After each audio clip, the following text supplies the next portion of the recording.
It was a Saturday morning in July, the kind where the sun hits different, the air smells like cut grass and possibility, and your kids wake up before you do because they have a plan.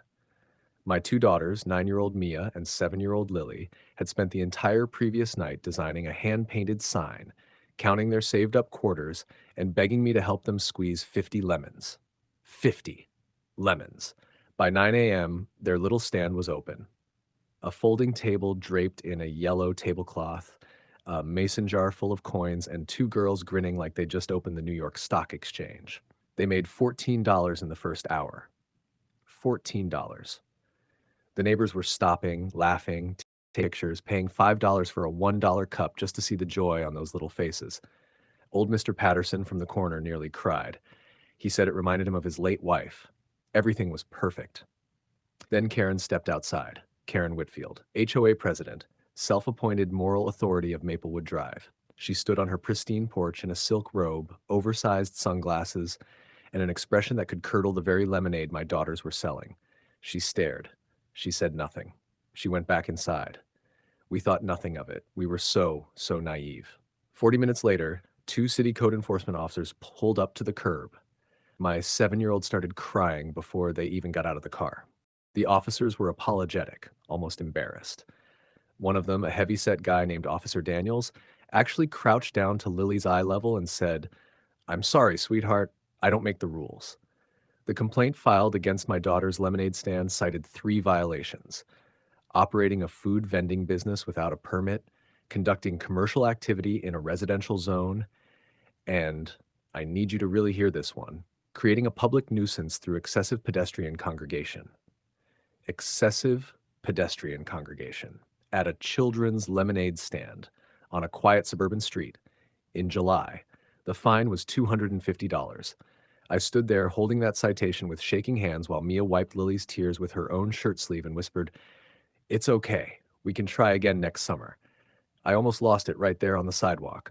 But what broke me completely was turning around and seeing Karen watching from her window, arms folded, lips pressed into a thin, satisfied smile, like she had just won something. Like two little girls crying on a sidewalk was her trophy. What Karen didn't know was that Officer Daniels had a dash cam. What Karen didn't know was that 3 neighbors had already pulled out their phones. What Karen didn't know was that by the time she went back to her perfectly climate-controlled living room and poured herself a glass of wine, a neighbor named Dave had already posted the entire incident to the neighborhood Facebook group with one sentence: "Karen Whitfield just reported 2 little girls' lemonade stand to the city. Screenshot of the complaint attached." Within the hour, 400 comments.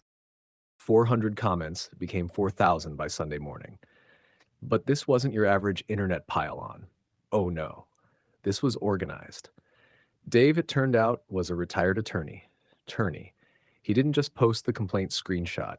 He posted a 12-paragraph breakdown of exactly how Karen had weaponized city code enforcement as a personal harassment tool, complete with timestamps, the HOA bylaws she had selectively enforced, and a public records request he had already filed that morning revealing something absolutely stunning. Karen had submitted 11 anonymous complaints to city code enforcement in the past 18 months.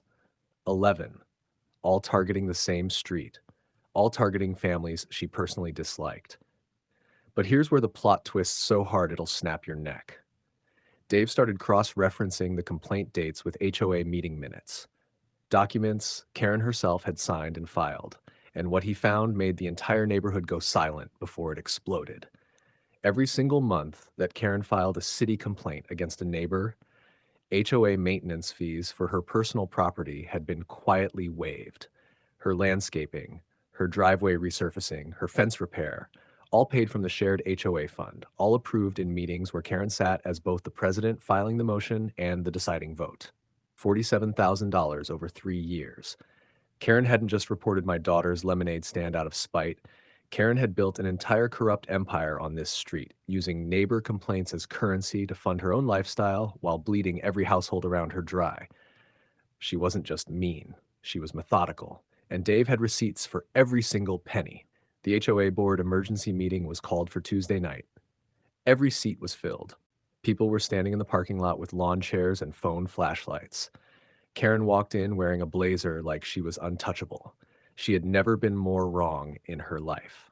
Karen sat at the head of that table like she always had, composed, rigid, bulletproof. She opened her mouth to call the meeting to order, and Dave simply slid a manila folder across the table without a word. Inside was everything: the complaints, the waived fees, the forged approval signatures on 3 maintenance invoices, the bank statements. Karen looked down at that folder, looked up at a room full of neighbors she had terrorized, manipulated, and stolen from for 3 years. And for the first time in longer than anyone could remember, Karen Whitfield had absolutely nothing to say. The vote to remove her as HOA president was unanimous. Every single hand, including the 2 board members she had personally appointed. Even they had grown tired of carrying her secrets. The HOA immediately filed a civil recovery lawsuit seeking full restitution of the misappropriated funds. The city, embarrassed by how its code enforcement system had been exploited, quietly dropped all fines and citations against my daughters and issued a formal written apology. Officer Daniels personally drove to our house, knocked on the door, and handed Mia and Lily each a city junior deputy badge and a handwritten note that said, "Keep running that stand." But the neighborhood wasn't finished. The following Saturday, every single household on Maplewood Drive set up their own table on their own lawn. Cookies, brownies, cold brew coffee, homemade jam. Someone brought a Bluetooth speaker. Mr. Patterson slow danced by himself near the curb and nobody laughed. Everyone just quietly loved him for it. Mia and Lily ran between tables collecting dollars in a little bucket, giggling so hard they could barely breathe. They made $312 that day. Every cent donated to the local children's hospital in Karen's name, because this neighborhood understood that the most devastating thing you can do to a small, bitter person is respond to their darkness with overwhelming, undeniable light. Karen's house went on the market 6 weeks later. She was gone before the first leaf fell. And on the day the moving truck pulled away, Lily stood at the edge of our driveway, waved politely, and said, completely unprompted, "I hope she finds happiness." My 9-year-old had more grace in that one sentence than Karen had managed in 3 years of living among good people. And that is the real lesson of Maplewood Drive. Evil is loud, corruption feels invincible. But a community that decides to wake up, that decides to pay attention, stand together, and refuse to be divided, there is nothing, nothing more powerful on this earth. Karen reported a lemonade stand. The neighborhood reported and changed everything. If this story moved you, smash that like button, share this with somebody who needs to see it, and subscribe, because we drop stories every week that will make you feel every single emotion in your body. And tell us in the comments, where are you watching from? Drop your city, your country, your corner of the world. We want to see you. This community is global, and you are part of it.